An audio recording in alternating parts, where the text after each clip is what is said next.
It's so crazy that from one credit card sign-up bonus, you can get over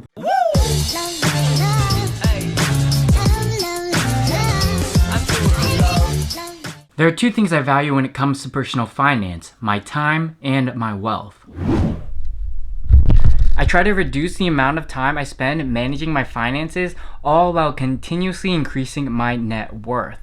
If you want to increase your net worth, aka how much money you own minus your debts, then you're gonna have to start by earning money. For most people, you gotta get a job.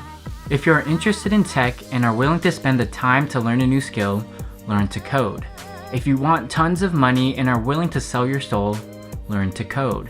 If you aren't interested in tech and don't want lots of money, then you should still learn to code. Now that we're earning lots of money, let's move on.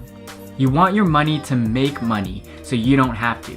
This is an idea called passive income, where you put your money in certain investment vehicles and it continues to grow on its own.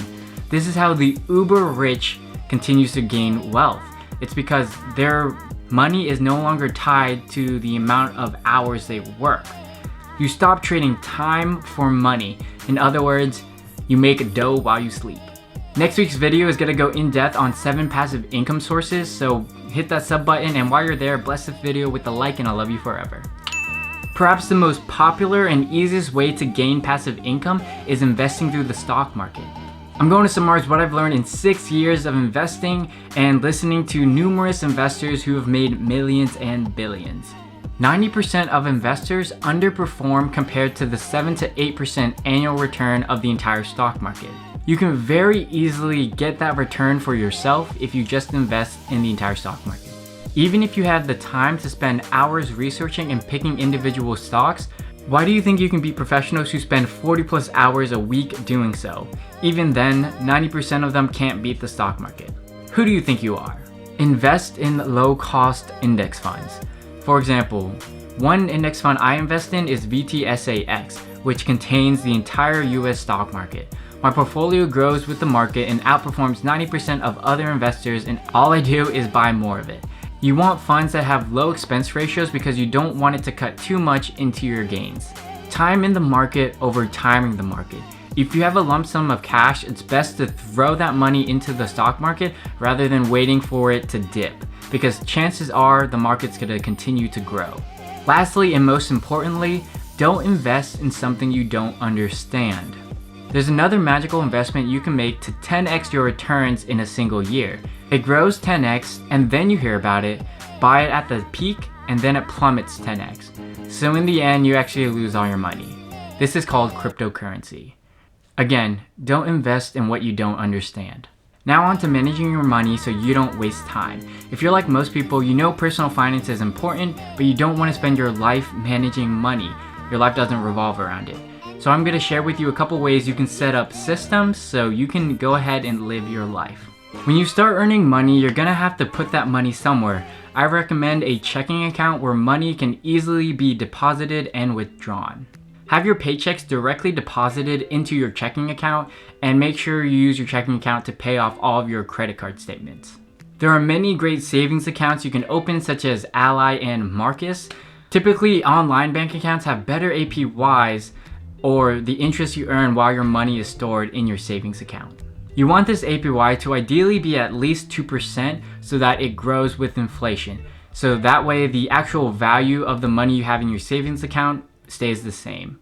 If it's below 2%, you're actually losing money by storing it there. Savings accounts are great for storing an emergency fund where when shit hits the fan, you can pull from that easily, or for storing money you're going to use in the near future.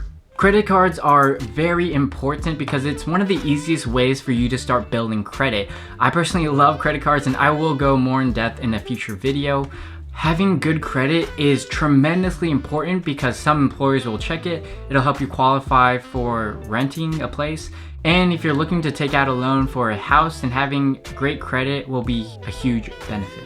Besides building up your credit, there are tons of perks that come with credit cards, such as cash back or reward points.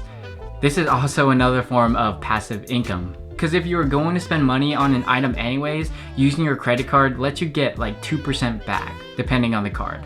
Another thing I take advantage of is sign-up bonuses. These are bonuses you get when you reach a minimum spend within 3 months. Some examples of these bonuses is the $500 travel credit you get when you have the Capital One Venture credit card. Another example is the Chase Sapphire Preferred, where you get 60,000 points towards travel, which equates to about $750. The biggest sign-up bonus I've ever gotten is the Chase Inc. Business Preferred, which gave me over $1,000 in travel. It's so crazy that from one credit card sign-up bonus, you can get over $1,000. Holy forking shirt balls.